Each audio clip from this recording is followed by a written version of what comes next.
Hello, beautiful creative soul, and welcome back again to today's very special show about the new moon solar eclipse happening this week on the 12th. Uh, and depending on where you live, it might be into the 13th for you as well of August. And hand on heart, this show is something that my heart and soul has called forward for you because there's so much out there right now about the new you emerging and new beginnings. And while that's exciting, it can also feel like a lot.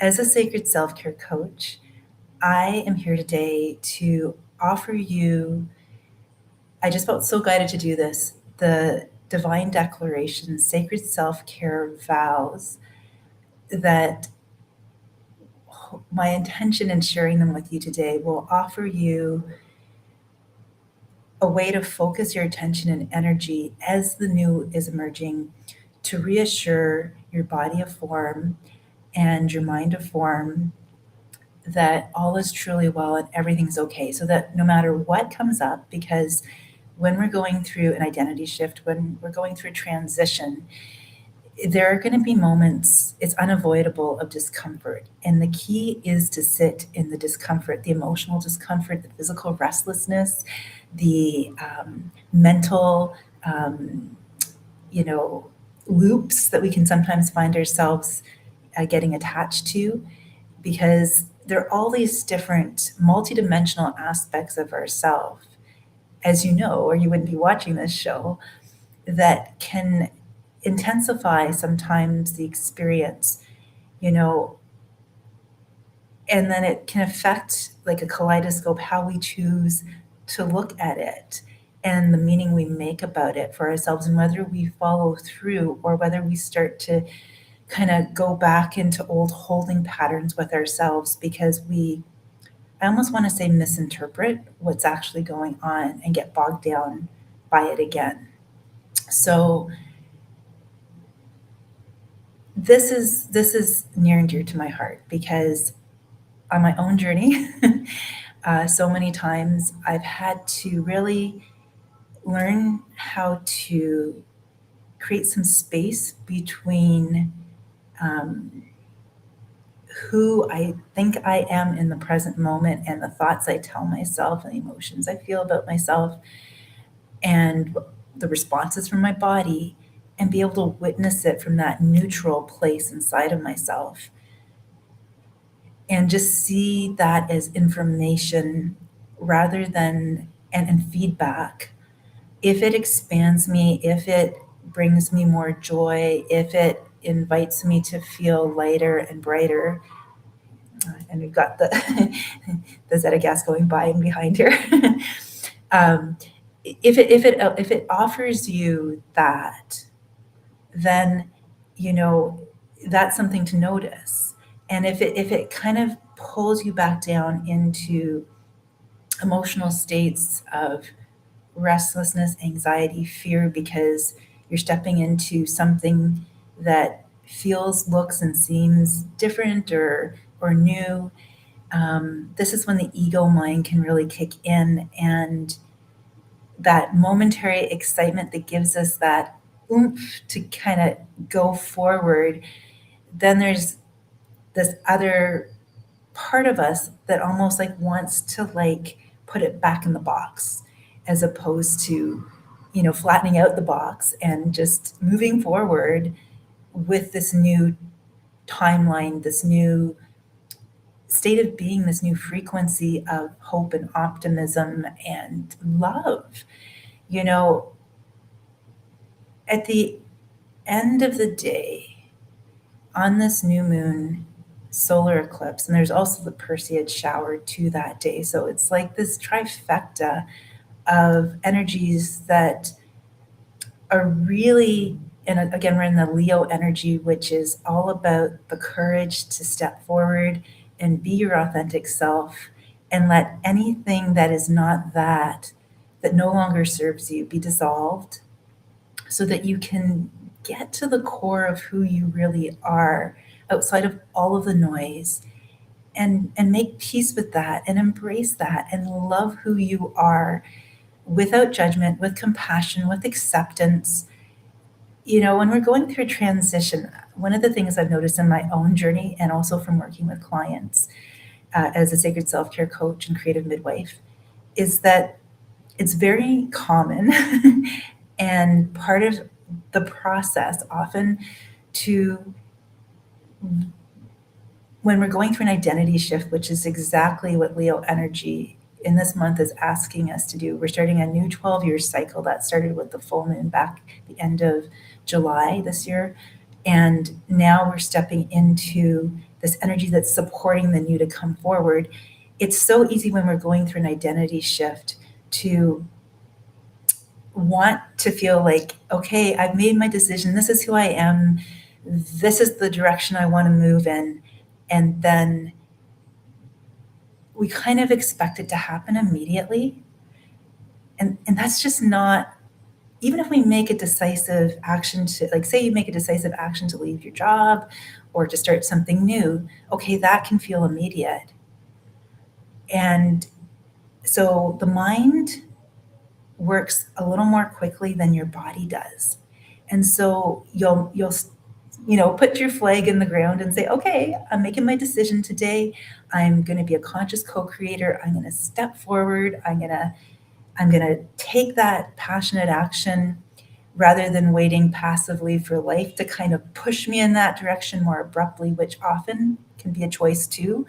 Like, what is life showing me? It's showing me that I've been sitting here waiting for life to show me. And so now life is going to shove me against the wall, so to speak. At least that's the way it can feel to us. Or we can make that decisive choice and of our own free will and volition and step forward.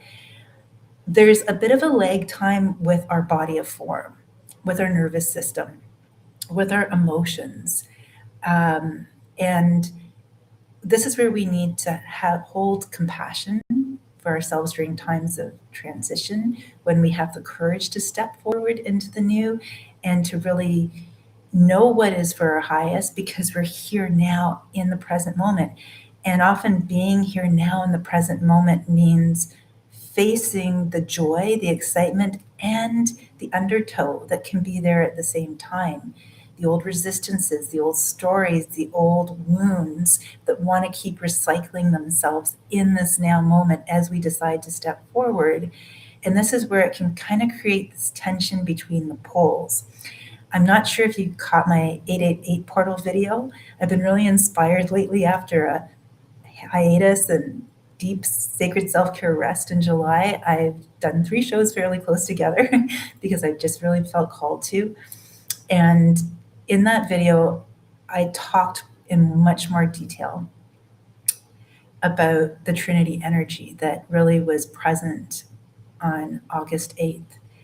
And it's still that we're feeling the ripple effect of that Trinity energy right now. And simply put, I'll just say that when you're going through an identity shift, when you're going through a transition, there is the duality inside of yourself, the part of you that wants to move forward, yay, and then the part of you that's hesitant, that maybe has doubts, that maybe wants to bring old past things into the present to protect you or project them into the future.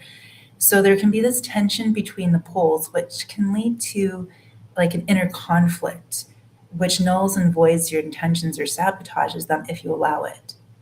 It can also create a push-pull energy that can make it almost seem and feel like everything is a fight.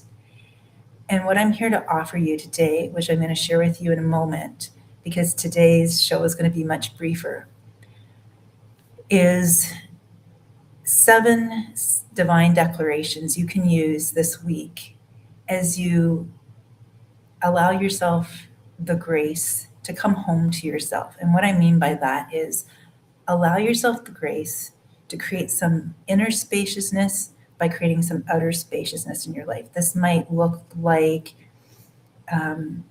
moving some things on your calendar because You're aware of the energies this week and how supportive they are for you to get clear about who you really are in this present moment versus who you've told yourself you've been, or maybe any attachment of who you believed or others told you you were up until this now moment that you might have been clinging to because it was familiar. And now you're ready to step into something new, even if you're not clear on what that is like or looks like. You just know something is calling you forward to be more of who you truly are. And you want to begin to explore that, dive into that, embrace that. And so it's really important to create that physical space and time in your outer life so that you can also start to unwind. It could be through journaling. I love to use movement.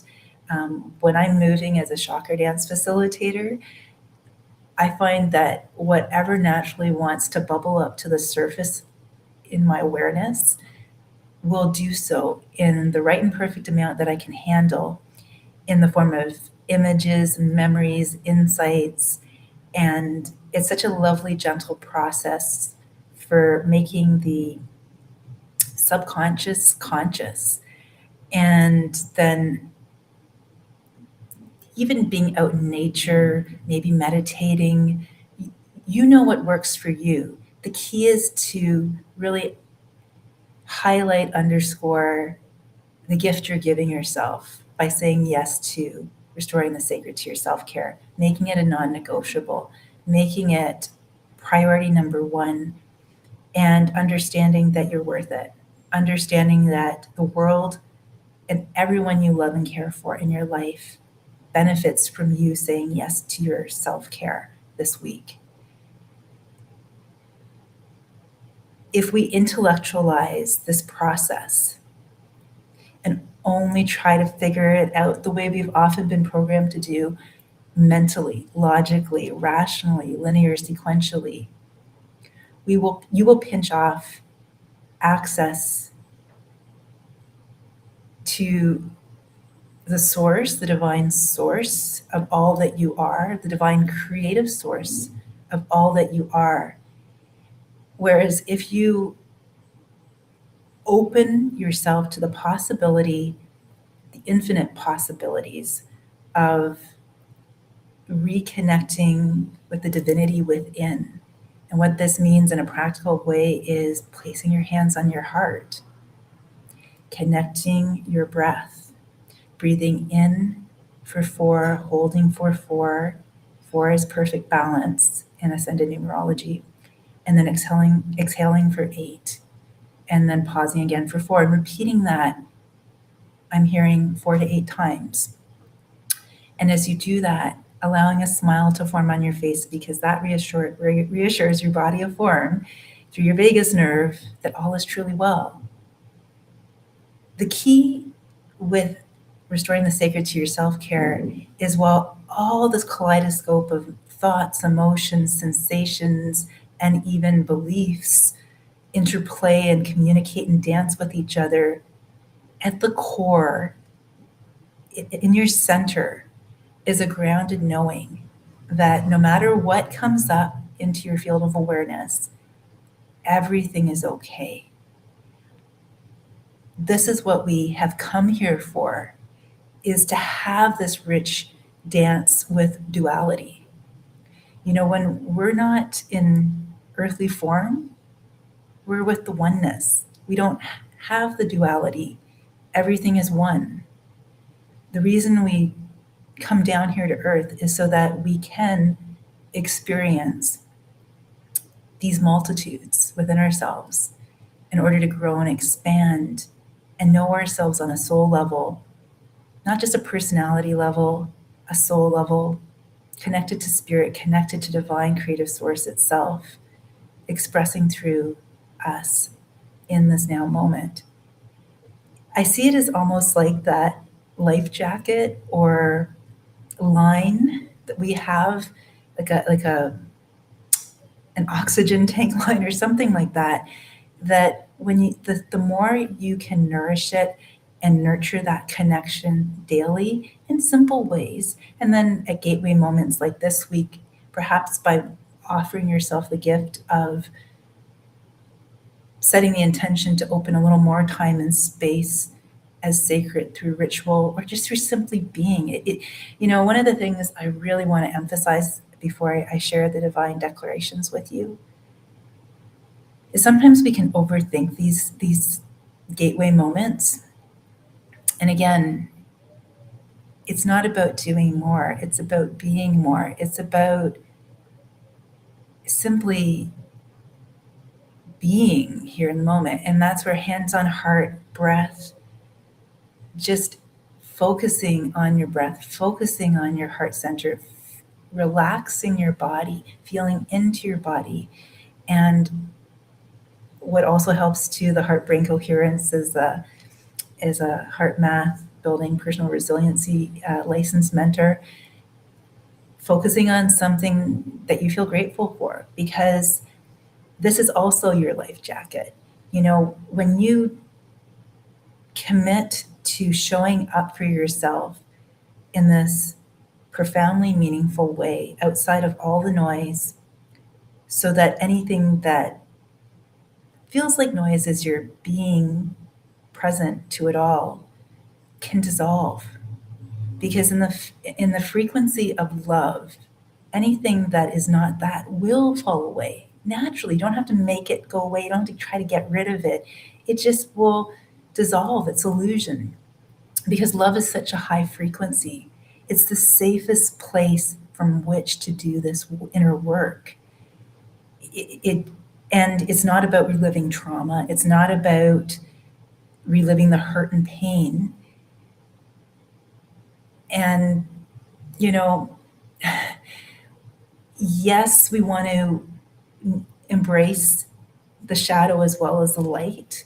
And I think sometimes the reason why people don't want to do the shadow work is they're afraid they're going to have to relive everything and it's going to be overwhelming and they're not going to know how to get through it.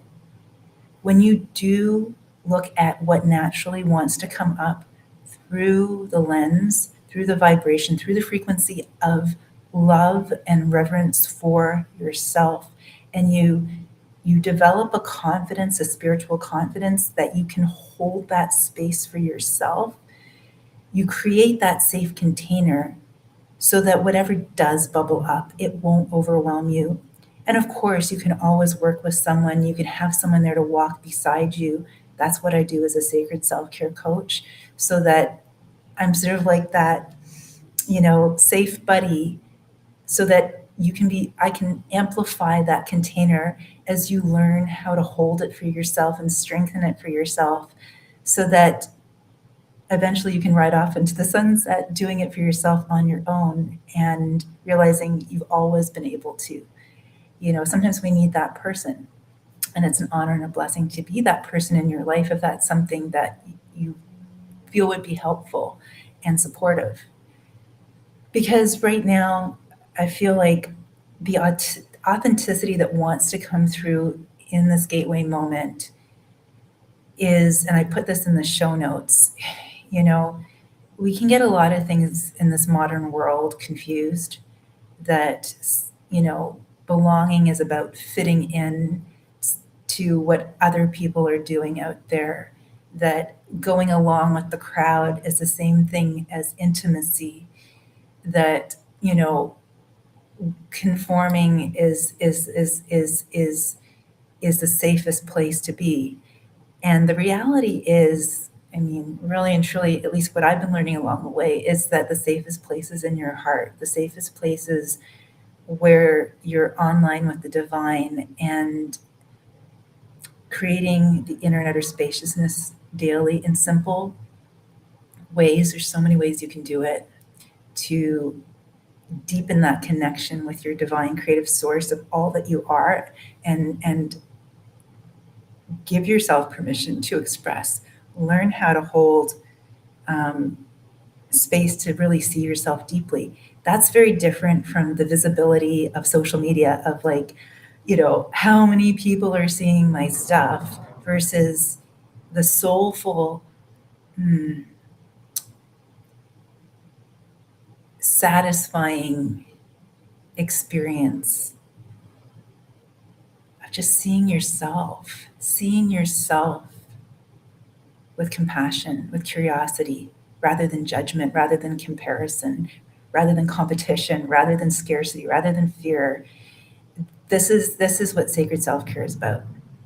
Okay, so having shared all of that, I am going to take a moment and share a video I created of my sacred self-care vows, and then I will go back in and attach a link in the show notes so that you can download your own PDF version of them if they resonate with you and call to you. And I hope you find them supportive at this time to help you to care as much for yourself as you care for the world. So here we go. I'm going to share my screen here.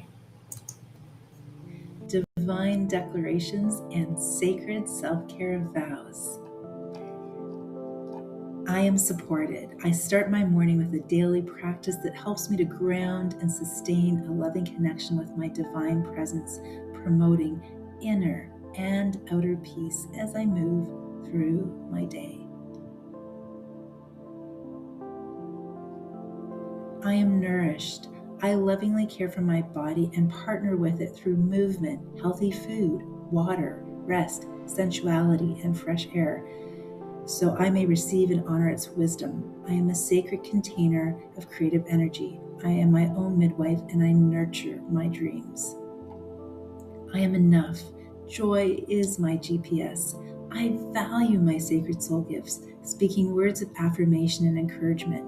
I believe in myself. I am worthy because I am. I have so much to give, and I am divinely empowered through my gifts of service. I am loved. I am my own best friend, and I show up for myself with loving presence, honesty, compassion, warmth, sincerity, kindness, and release judgment. I am here to love and be loved. I forgive myself and others for any foibles and choose to claim the soul lessons from my experiences, remembering the love that I am. I am seen and heard. I lovingly check in with myself throughout the day and notice how I'm doing so I can make aligned choices that honor my values, authenticity, integrity, and truth. I am genuine. I am trusted. I allow myself to see beyond the surface appearance of things, recognizing that the divine guides me in every moment for my greatest growth. As I open to trusting my intuition, I can see that I'm loved beyond measure and I'm never alone. My clear sight is my insight. I'm at one with an infinite source of creative power. I remind myself I'm so much more than my thoughts and emotions. I surrender to divine guidance and inspiration as I accept them with wonder and curiosity. There you go. And if you'd like them in PDF form, just check the show notes below. Once this show is over, I'm going to go back in and add that link to the PDF. And that's my gift from my heart to yours to support you at this time. You know, one of the most powerful reflection exercises I've done is, and I think in this day and age with social media and everything, although, I mean, it goes way beyond that, is to reflect on those moments, like take an honest inventory with yourself. When have you felt an internal pressure to perform? And this can even be to play a role, like there are different hats, right, that we put on. Maybe it's the teacher hat, or maybe it's the parent hat, or maybe it's the sibling hat, or maybe it's you probably got a lot of hats in your closet, right? We all do. And it's just getting curious about who am I if I wasn't playing that role? Who would I be if I wasn't performing? And really sitting with that, and feeling into that, feeling into what it feels like to just be you. And and, not like to dance literally like no one is watching, right? And to just allow yourself to be unapologetically you, like to let drop that internal pressure, those expectations. Oftentimes they're not even, truly yours. They've been programmed into us from, schooling, society, family, work, you name it. And we bought into that agreement in order to fit in, to belong, to be safe, to be okay, to be understood, to be respected, to be considered valuable, worthy, um, where we need to be at any given moment in time. And, when I feel into that kind of frequency of energy in this moment as I share it in my body, I can feel this anxiety, like this sort of frenetic energy of like, of sort of running and it being like just sort of agitated and not at peace. So these roles, these moments of performance, as well intended as they might be, because maybe we want to honor a little bit of privacy, we don't want to be like completely open, in every moment we want to discern, that kind of thing. But it's more than that. It's like, how consistent are you as the divine expressing in human form in all areas of your life? Are you one version and expression of yourself in a certain instance and another one over here? Or is there more consistency? I've found in my own journey, the more I've just loved and accepted myself for who I am, the more it's become more natural and easy to just be that same person in all aspects of my life. I like, for example, if you're a light worker, I know for a long time I kind of was a little more in the closet. I was afraid of that visibility of showing up and people judging me as woo woo because I'm still teaching full time in a high school system. And I can energetically feel the gulf the more I honor the truth of who I am with what my colleagues who I have a lot of respect for can relate to. And I was really afraid in the beginning, in all truth and transparency, to let it all hang out more. On my last show, it's the first time I've ever allowed light language to come through on my YouTube show. It's only been in Reiki sessions. And I invite you to notice those moments in your life where the amount of energy it has been taking up until now within you to hold parts of you back. Notice if you want to do, a soulful inquiry, what was underneath that? Like, why were you holding yourself back? Was it, it's usually oftentimes related to safety. And at the same time,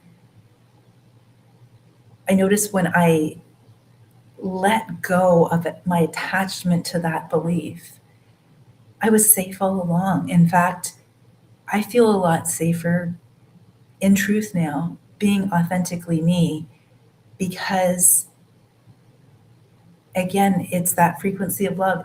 I know I'm not going to be for everyone. I know some people aren't going to understand me. I know not everyone's going to even value what I do, but I value what I do. And I know there are others who do too. And you'll find the same thing in your life. And the reason I say it's actually safer is because when you're performing, you're actually distorting the signal in the field so that people who could be really safe for you kind of muddy the waters. Like, you can't get a clear read on who's actually aligned and actually truly safe for you to be yourself with. It's harder to discern that because you're wearing a social mask. When you're authentically yourself and at peace and secure in that, then some people are going to be like, she's not for me. And that's okay, because you know that, and you can focus on being the light in your own life, and the people that feel comfortable, feel aligned, feel resonant with that will still be there. And those who don't will start to fade away. And this is part of the inner awakening journey.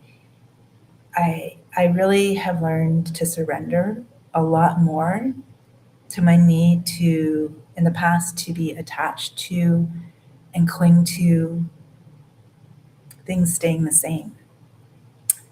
Even if I told myself I wanted to grow and expand, there was that aspect of myself that would hold on.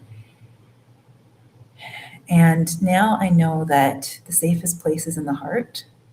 The safest place is connected with my divine creative source within to guide me, because it can see beyond the illusion. It can see beyond the story. It can see beyond the distortions in the field, that no matter what's going on, I've always been that. I've never not been that.